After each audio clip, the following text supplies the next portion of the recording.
Copwatch, policing the police every single day.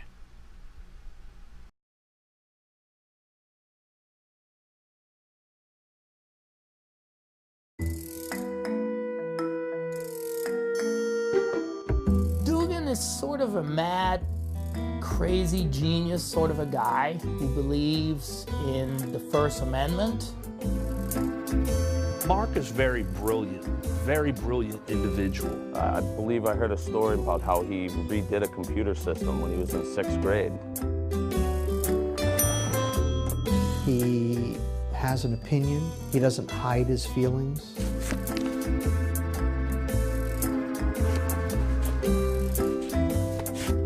I think Mark Dugan is an outstanding person because he took on the most powerful agency in this county, arguably the state. If you look at it from a biblical analogy, Mark was the David, and he was fighting the Goliath. It's a family kind of thing. We're stubborn Irish, you know. I mean, it's a, you know, if somebody pissed off, we're going after them. I mean, it's just the way it is.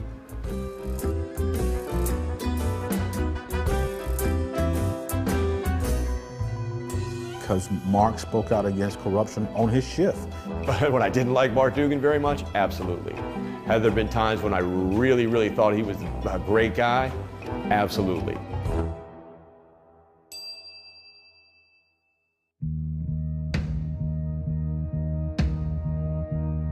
Hi, my name's John Mark Dugan. I'm a former Marine, former cop turned whistleblower. After my home was raided by American intelligence agencies, I snuck out of the United States into Russia, where I obtained political asylum. Today, I'm still wanted by the American federal government. A man they know as Bad Wolf.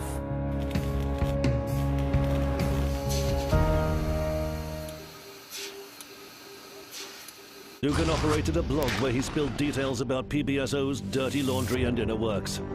Mark Dugan has been the sheriff's most contentious critic for years. Dugan went too far. His website began featuring nasty comments about Gauga's family, the sheriff's right-hand man. Ex-deputy's website remains a thorn in Palm Beach County Sheriff's side. FBI raided PBSO critic Mark Dugan's house. Agents search for evidence of hacking and computer crimes. The Price of Truth, how one American ex-cop and whistleblower found refuge in Russia.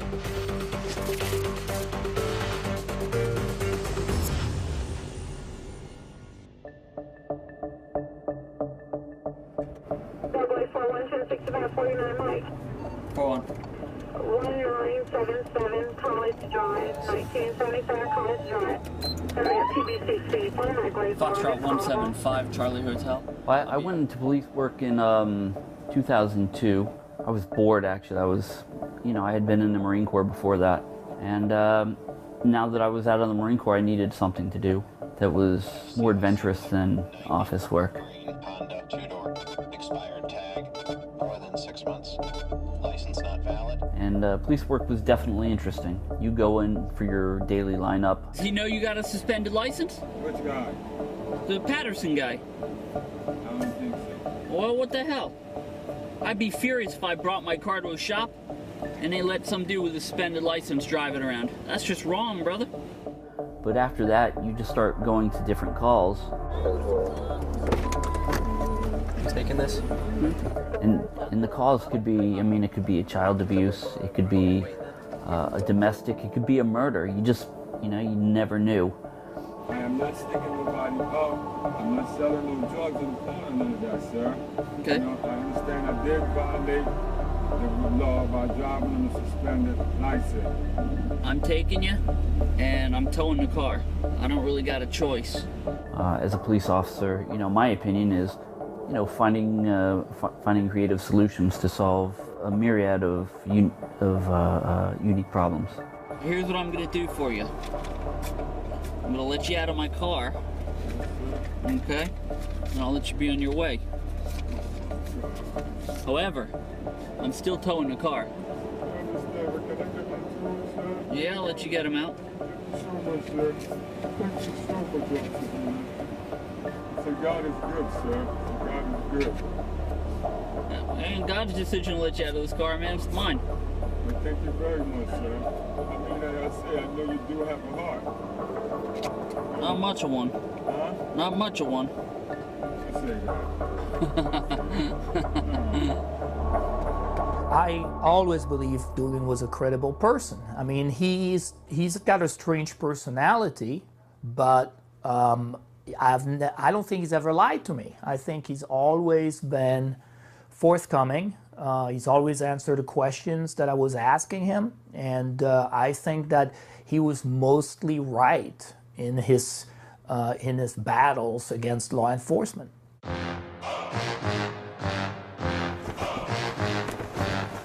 The first time I noticed something wasn't right in police work was pretty much when I first started.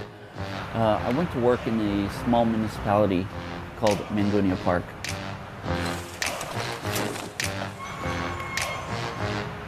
So in the video that you see, I was assigned to the DEA, which is our drug enforcement agency. One of my jobs was to conduct surveillance on the drug dealers, figuring out who they were selling narcotics to, and you know, making sure that the other people knew exactly what they were buying. And of course, I would wear a ghillie suit, and I would be in the bushes, you know. We're gonna try something new here. 40 yards away, just right across the street. Here's the blue pants. Dope to Mark Harry. After a while, you kind of get to know all the drug dealers, who they are. Yeah, sons of mayor, sons of other council people, nephews, nieces. It's like an entire criminal organization. The corruption in Palm Beach County is not something that you can smell or touch or anything like that. It's more sort of subtle, you know. It's a nod and a wink. The expectations of the police chief were that we shouldn't be arresting these people. We should let them deal their drugs, and we should park in the parking lots just to make sure that no rival drug gangs would come by and shoot them. It was very bizarre. I had requested a transfer to follow one of my friends out to the city of Belglade, which is a really, really crime-ridden part of Palm Beach County. It's a tough neighborhood. There's a lot of drugs. They're mostly minorities. It's hard to work there, and they assigned him there because he was a good guy. He could get things done.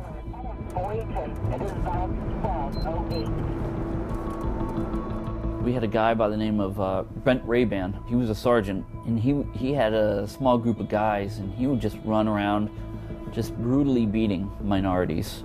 Show me where you got cut.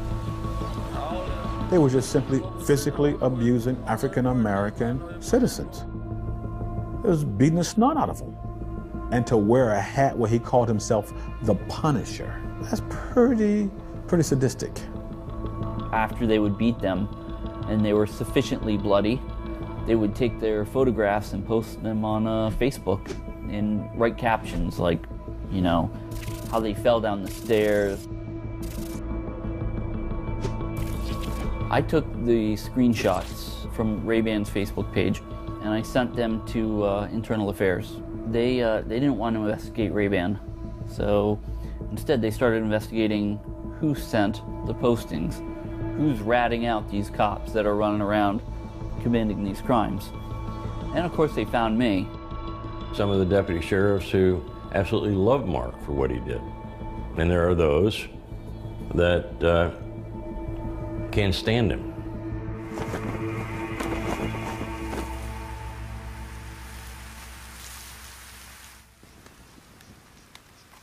So I have two children. There's Kelton, he's my 8-year-old son, and my daughter, she's 10 years old. Aurelia is a really great gymnast.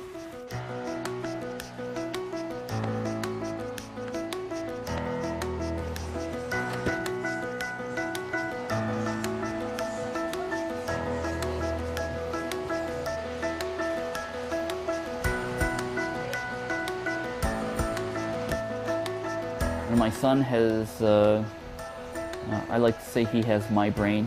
He's a very smart kid. Not saying that I'm very smart, but you know, maybe a little bit. But he's really incredibly smart. He does my daughter's homework. That's how smart he is. And they're just really wonderful kids. I miss them so much.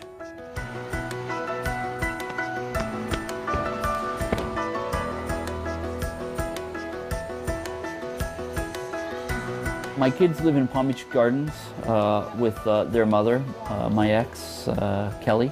I haven't seen them in 2 years.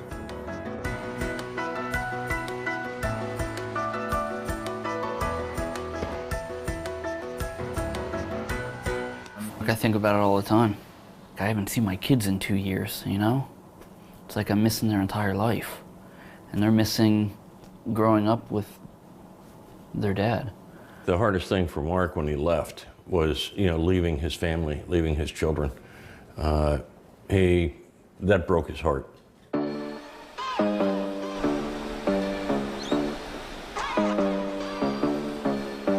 I left Mangonia Park, and I think it was 2005, and I went to work for the Palm Beach County Sheriff's Office. Well, Palm Beach is one of the wealthiest communities in the United States.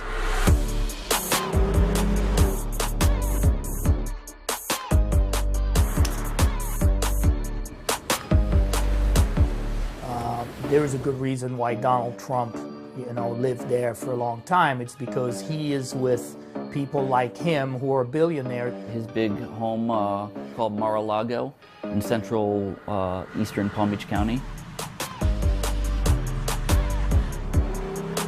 Sylvester Stallone has a home there. Bill Gates has a home there.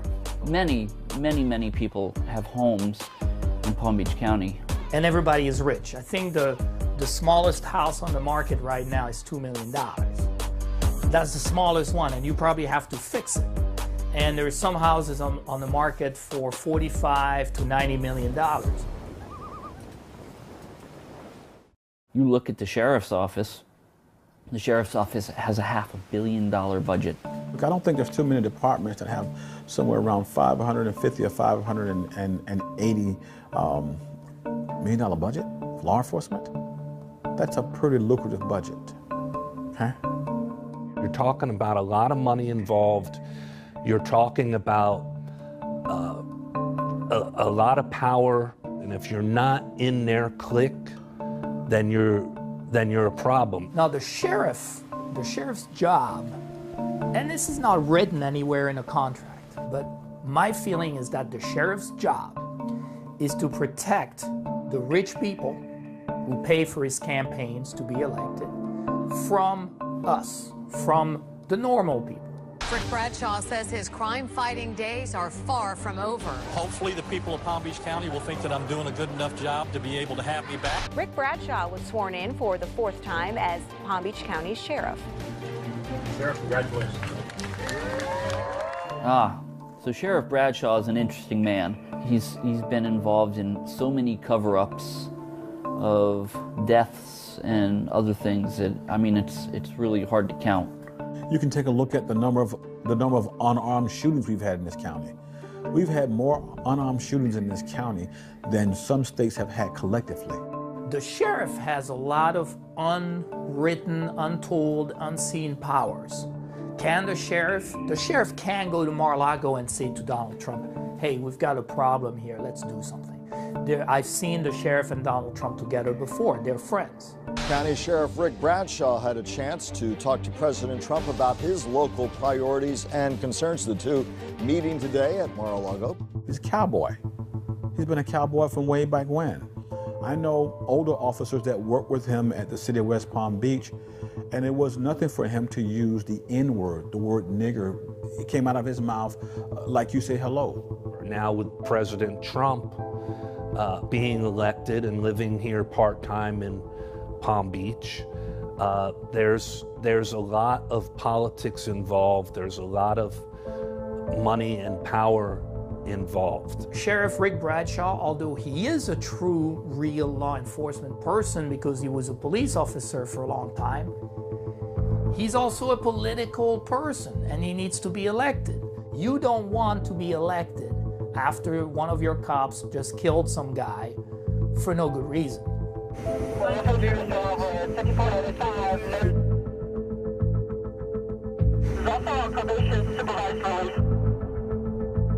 September 13th at 8160 West McNabb Road, and your wish come true with unlimited plans and.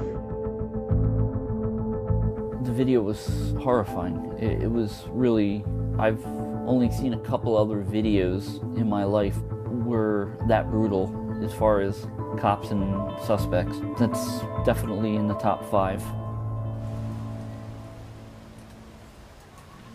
Well, my name Dontrell. First name Dontrell, last name Stevens. Pretty much everybody see me over the news and stuff, and I'm 24. It's an extremely emotional time for him, as I'm sure you can just begin to imagine. Well, my life was kind of better than, you know, how it is now. I wish, you know, I had the strength to walk again, you know, be able to complete a lot of more things in my life. And the kid was not a threat. Anytime somebody is moving away from you, they're not a threat. You know, if he's unarmed, how much of a threat is he? Now, if you and me shoot some guy in the back, we'll probably get arrested. You can't shoot people in the back because they're fleeing. You got to shoot them from the front, so at least turn the person before you shoot. Your wish come true with unlimited plans and no annual contracts. That's something like that story of something like I don't want to talk about, explain about. It's just because it's something that's, you know, gets me, left me traumatized about that situation. So I don't really talk about that situation. All you have to do as a cop is say, I thought he was reaching for something in his waistband. So all you have to say, and you're free from prosecution. The sheriff shows up, oh, this is a good shooting. Dontrell Stevens is a drug dealer, bum, bum, bum. Who cares if he's a drug dealer? It doesn't matter. I will f***ing kill you!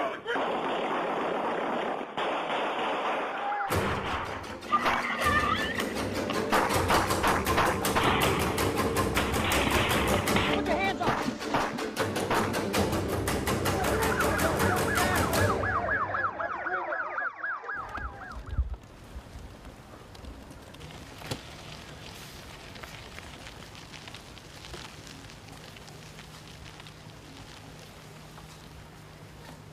I decided to get out of police work because, you know, it just wasn't what I expected. It wasn't what I wanted to do. After I left police work, I was determined to start exposing, you know, what they were hiding from the regular American people.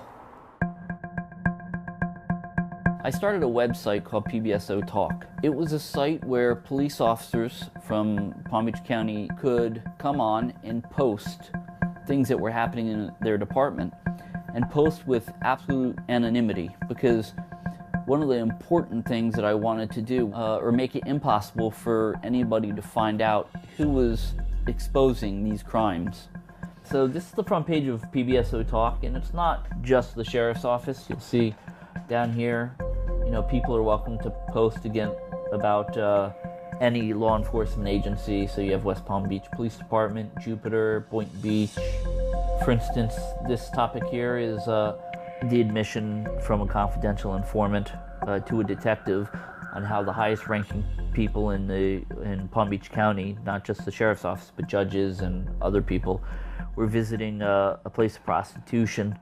Mark was a breath of fresh air for a lot of deputies because he did what a lot of people wanted to do but didn't have the heart or the intestinal fortitude to do, meaning he found a platform to expose the corruption.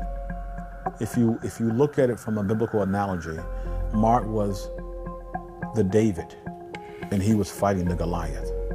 Would I have done what he did?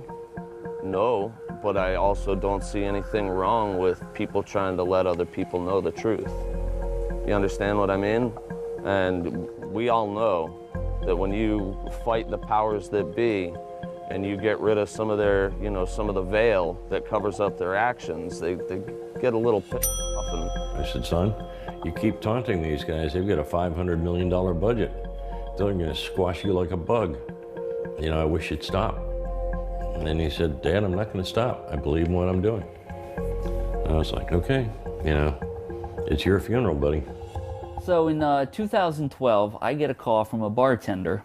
I went online and I did a Google search for PBSO corruption, and Mark Dugan's site came up. And I thought, well, here we go. Here's a site that's dedicated. And this bartender says, hey, I have pictures that you have to see of somebody with the Palm Beach County Sheriff's Office with a prostitute.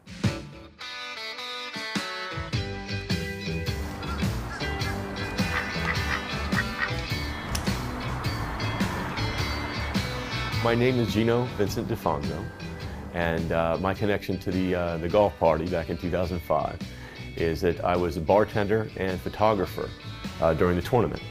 And I'm like, okay, come on over to my house, I'll take a look. I thought this guy was joking, or, you know, maybe he was with some good-looking girl who he just assumed was a prostitute. And at first he didn't believe me. He said, no, you can't have photos of, yeah, I do. He said, I want to see them. So I said, all right, well, go ahead and go to this Flickr account and you'll see them. We copied the photos onto my computer, and when I opened them up, I was absolutely shocked.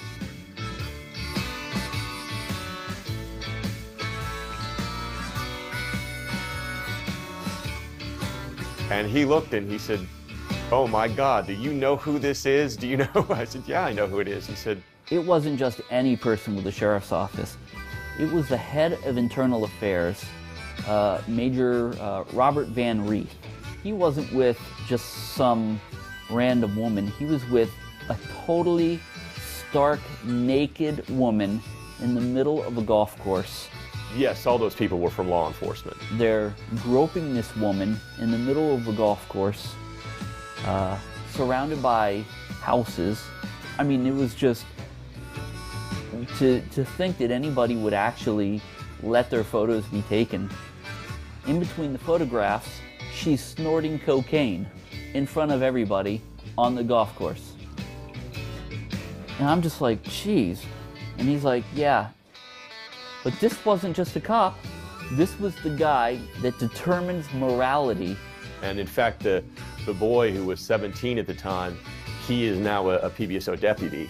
He became a PBSO deputy shortly afterwards, so. He didn't get in any trouble. None. The sheriff swept it under the rug, said, well, you know, what these people do if they're not on sheriff's office time is their own business. First of all, they figured that I would never release the photos because of who they were, because of the power positions that they hold. It was one of the most crazy things I ever saw in my life.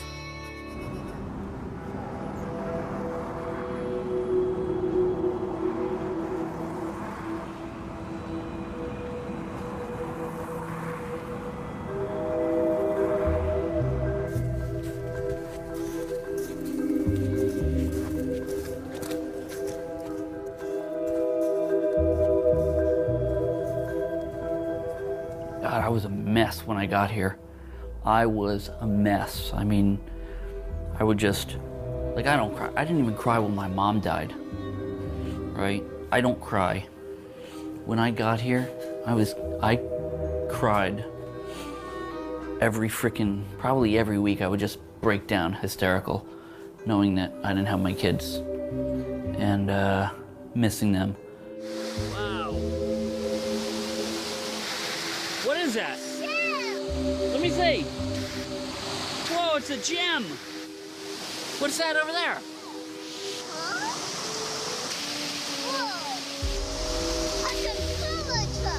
Hold, let me see, show it. Oh, isn't that awesome? Last year around Christmas time, I didn't even want to live. You know, it was so bad. And, you know, but then somebody has to do it.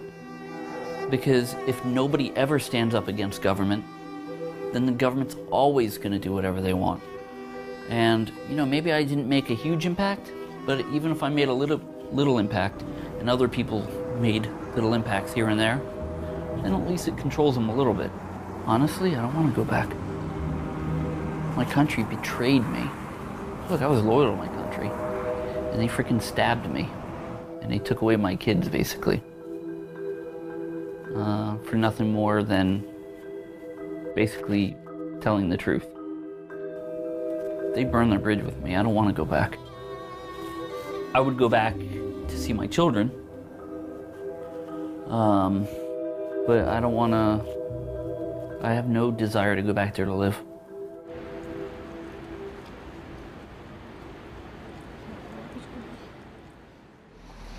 Now I'm legal in Russia. Luckily, Russia's so big that even Donald Trump couldn't build a wall here.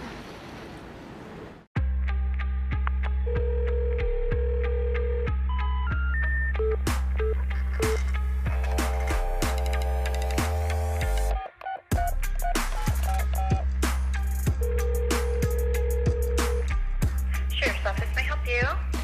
The senior Palm Beach County police officer did not consent to this telephone conversation being broadcast. His side of the dialogue is summarized here. The PBSO deputy claims that Dugan constantly tells lies. He also asserts that Dugan himself is to blame for having to leave his family because of what he has done. The sheriff's office denies any responsibility for Dugan's enforced departure. Michael Gauger is the chief deputy of the Palm Beach County Sheriff's Office. He's been working for the Palm Beach County Sheriff's Office since, I think, the 1970s. I mean, a really long time. Gauger is actually very knowledgeable when it comes to police.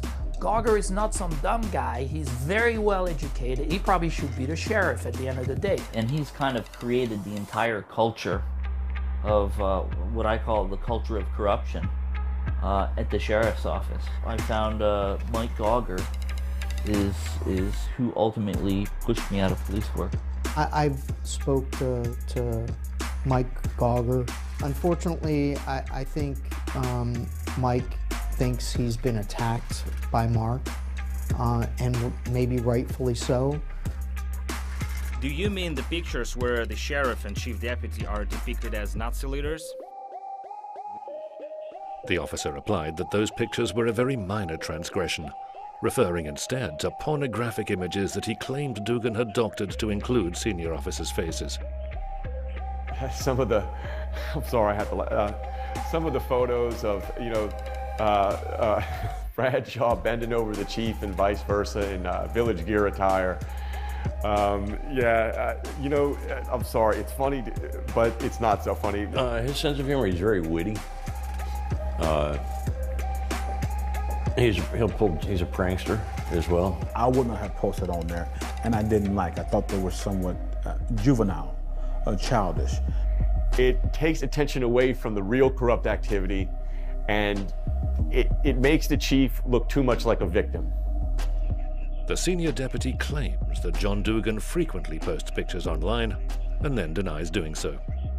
The photo was posted on my website. I'm not the originator of that that photograph, but I kept it on the site at the top, and I kept it on because Bradshaw is Hitler and Gauger is Mussolini is very representative of who they are. Was Dugan responsible for those posts? I don't know. There is no way to know. I always posted under me. And when I'd call Bradshaw or Gauger crooked, I'd make sure that it came from my account. But how do you know that it was he and not somebody else? Because the senior officer is quite certain that after 6 years of experiencing what he calls harassment, he's able to recognize Dugan's writing style.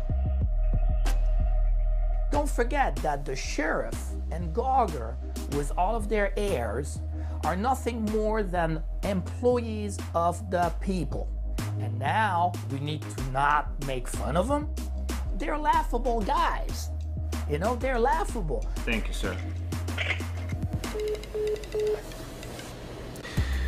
So we were trying to ask him for an interview, but he refused. But we had this rare opportunity to talk to a person who really, has a negative attitude to John-Mark Dougan.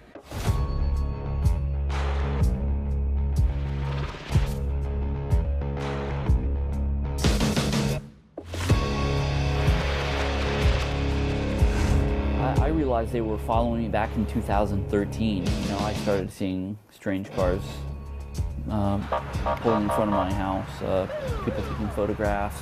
I knew I was under investigation when the chief deputy, Michael Gauger, went to my wife's place of business to tell my wife to have me take down the website. They really wanted Mark Dougan, is what I believe, and they still do. They still want Mark Dougan. The police are already looking for him. They want him to do something because they just want to arrest him. And they just can't find something good enough, But they just want to arrest him. He gave them a reason. We got 12,000 names. I published them all. It was the names of local police, Fort Lauderdale, West Palm Beach Police, PBSO, Broward Sheriff's Office, Miami Police, and FBI. That probably is the day he went too far. It's a felony, yes, published to the public. I'm against that, only because I don't want to endanger your life or anybody else's life. I don't want to do it. And as nasty and as disrespectful, unprofessional as Rick Bradshaw and Mike Gauger they are, I'm not going to stoop to their level to deal with them. The reason I did it, right, for me, well, it was playing by their rules. Whenever we have a bad contractor or a person who attacks one of our judges or the sheriff or the state attorney, that's one of the things I do. I start picking their life apart and their businesses. There's a lot involved in these type of investigations. The issue is several things is freedom of speech. There's a lot of things he does that he's protected, unfortunately. Detective Kenneth Mark Lewis. He's a 20 or 25-year veteran of the Palm Beach County Sheriff's Office. He had retired back, I think, in 2005, but they brought him back on a part-time basis specifically to start a unit to investigate the sheriff's political enemies. So he was sort of like, Harvey Keitel in Pulp Fiction. He's supposed to clean up for the sheriff. And, I don't think it worked that way because he admitted to everything when this female voice called him on the phone one day. So if someone attacks a judge, you might not be able to get him for the attack, but you can tear his life apart until you find something. That's right. And get him with that. That's right. Oh, man.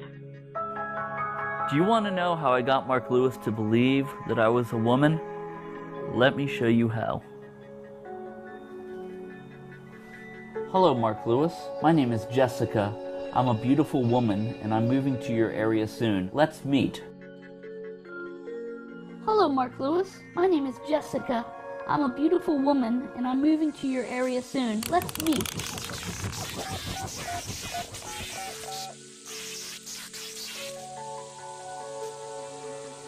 I told him I was a woman moving down with my boyfriend, and, I began flirting with him. If I ever wanted to go for a fast ride in a police car,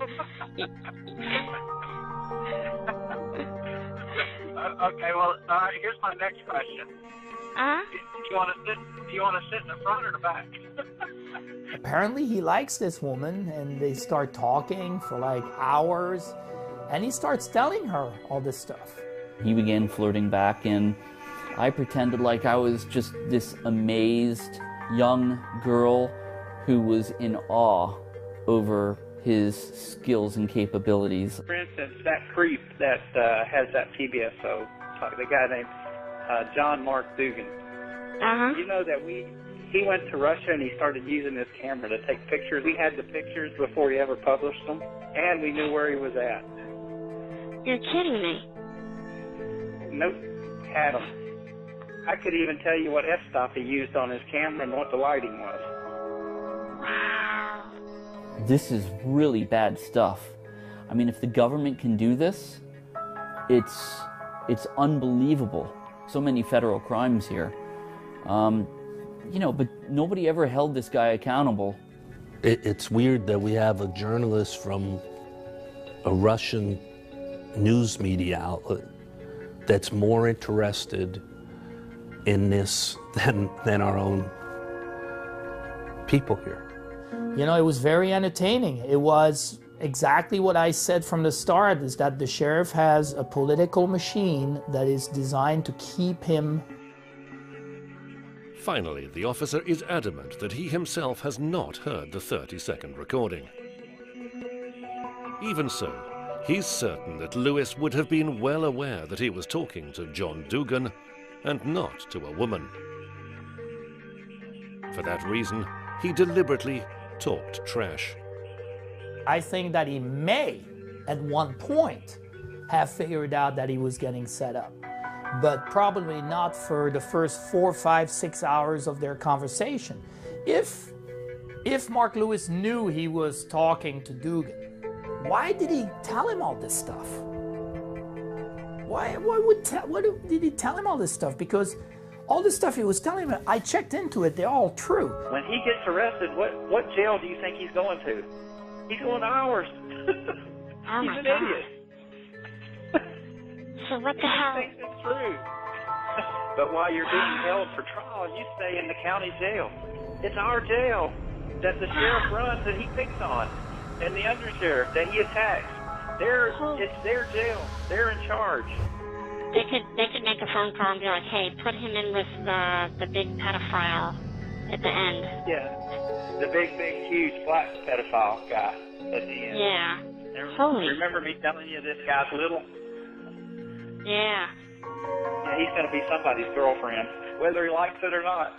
You hear recordings of police officers talking about how they're going to make sure he dies in prison and that they're going to put him down below with the child molesters. I mean, we heard recordings of that by known police officers. That's creepy.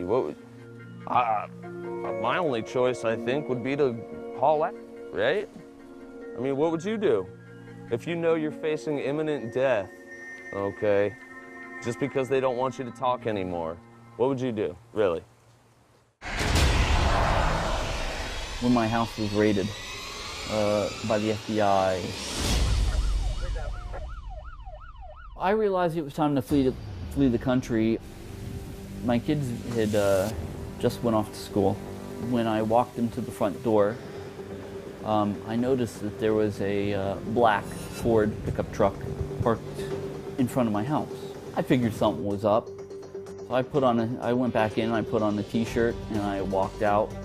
And halfway to the truck, the door opened, and it was a guy clad in a black vest who jumps out with his gun. And I had people jumping out of the bushes and coming from behind the house, just swarming me in all directions, saying, on the ground, right? And they brought me to the back of an FBI vehicle. I received a phone call. It said, Mr. Dugan. I said, yes. They said, this is Agent so-and-so of the FBI, and we're here at your son's house, Mark, and we need you to come and pick him up. I'm just like, okay, yeah, you know, we'll set up a meeting, I'll tell you whatever you want to know, blah, blah, blah.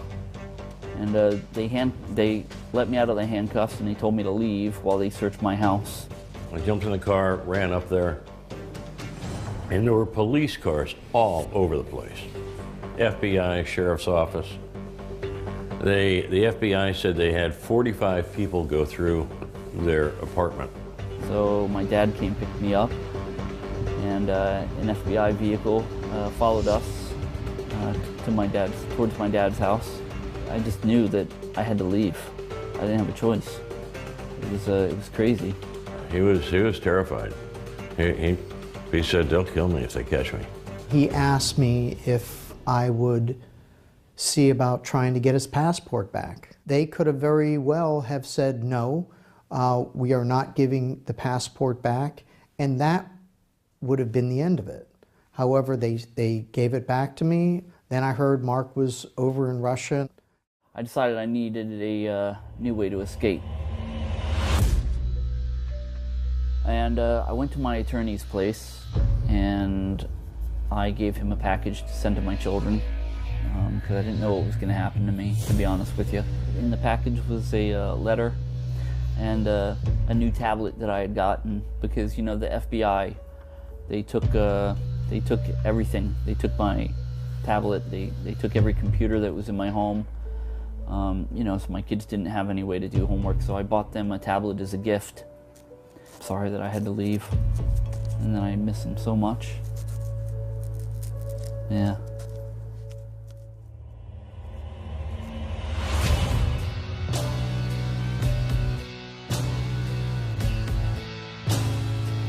It was really a terrible thing because, you know, they were young. I mean, they were 6 and 8 at that time. They don't understand. How are they going to understand that their father just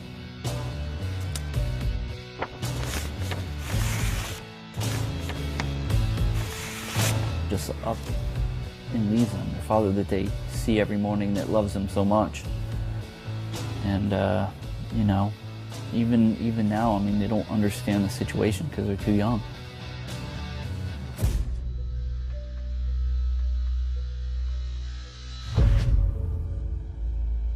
The last day I saw my children, I took Aurelia into the bedroom and we took a little nap together, and I gave her a hug, and she was laying there. She knew something was wrong.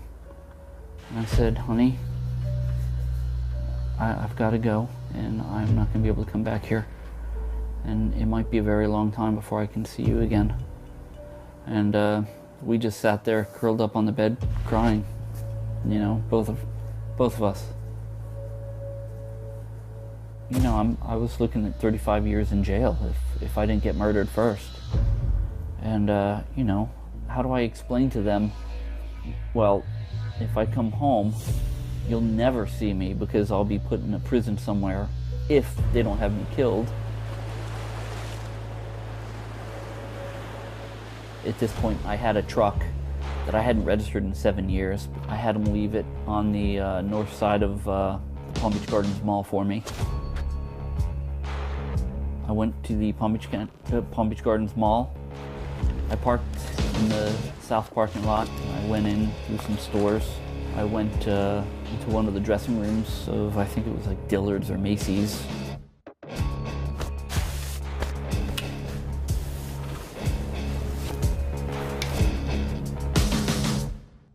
I took a different way out of the mall and into the truck that was parked there waiting for me, and just started to drive north towards the Canadian border.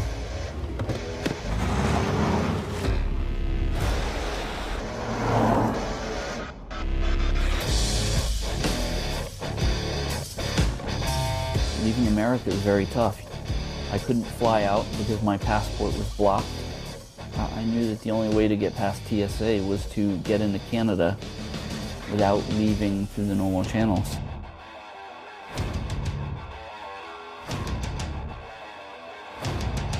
I called around to different places that rent airplanes, and I found a guy with a Cessna 172 who was willing to fly me around. I told him I was writing a book on plate tectonics and that I just had to fly over Canadian territory to photograph some GPS coordinates for the book, and then we would land in the United States again. And that doesn't require any clearance from the TSA.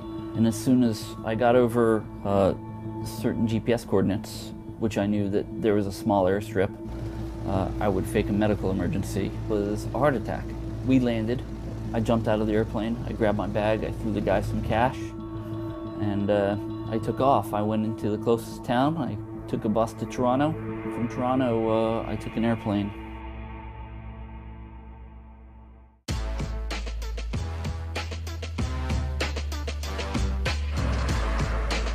I was just thankful to be here, quite honestly.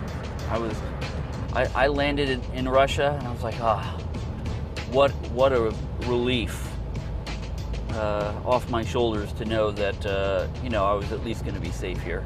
Здравствуйте. 95... I see you're screwing me up now. 95, пожалуйста. Здравствуйте. 95 on 8. So I probably landed with $600 or $700. And, you know, at that point I wasn't even thinking about work or where I was going to get money. I just knew that when I got here, I'd be okay. I've never felt unsafe in Russia, actually. For me personally, being in Russia feels safer than being in most safe cities in the United States. We're going to the factory where my tables are manufactured in Solitchnogorsk. I've just started a company called Bad Wolf. My company builds computer tables. I design them and build them. And when I say computer tables, they are tables with computer components integrated into the tables.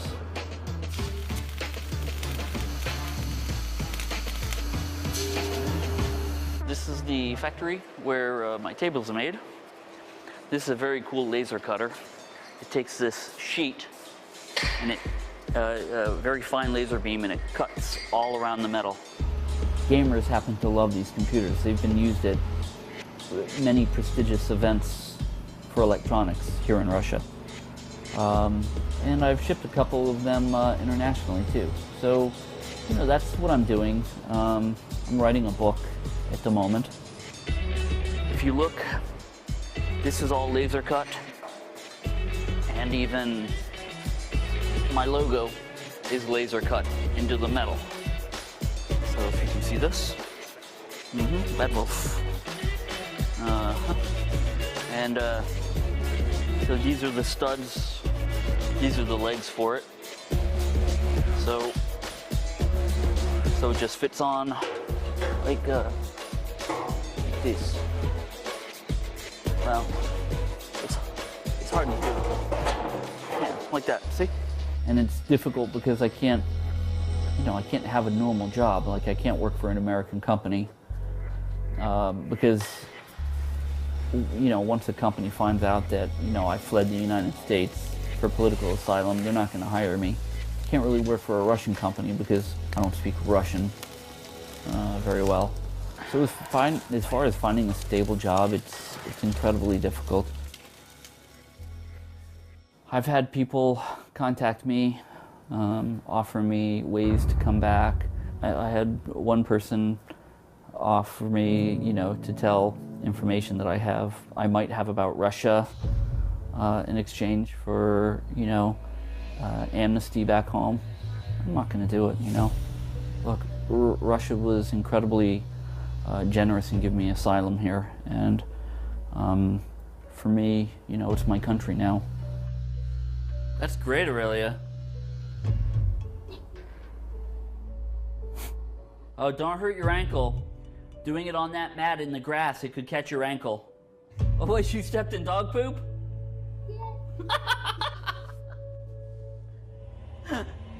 Mark's mother died in last December on Christmas Eve. When my mother died, my brother was devastated that he couldn't be here, you know.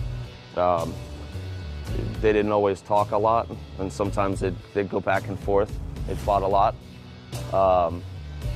But in the end, you know, we're family.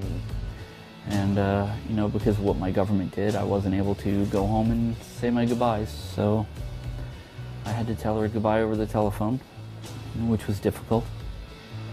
And she died Christmas Eve. I had a very rare cancer called mantle cell lymphoma, which is a blood cancer. You know, with the sickness I've got right now, I can't travel. I don't think I'll ever see my father again. You know, yeah, he probably has maybe 10 years left, and I don't see him ever making the journey over here. Probably never see my aunt again. You know, I lost my entire family. It's easy to say it wasn't worth it. It's very easy to say that. I don't know if that's true, you know, because somebody's got to take a stand sometime. If nobody ever takes a stand against anything that's bad, the only place our world is going to go is to a very bad place. My family doesn't understand the decisions that I made. Sometimes I don't understand the decisions that I made. But I think what I did was the right thing. No matter if it made a difference or not. I think it has made a difference, though. That's not the kind of world you want to live in. It's not the kind of world that I want to leave to my children. Would I do it over again, knowing what I've lost? I don't know if I would. But if you ask me if I think I did the right thing, yeah, I did do the right thing. Mark, I love you, man, and I can't wait to have a beer with you, all right? Hopefully sooner than later. That's it, we good?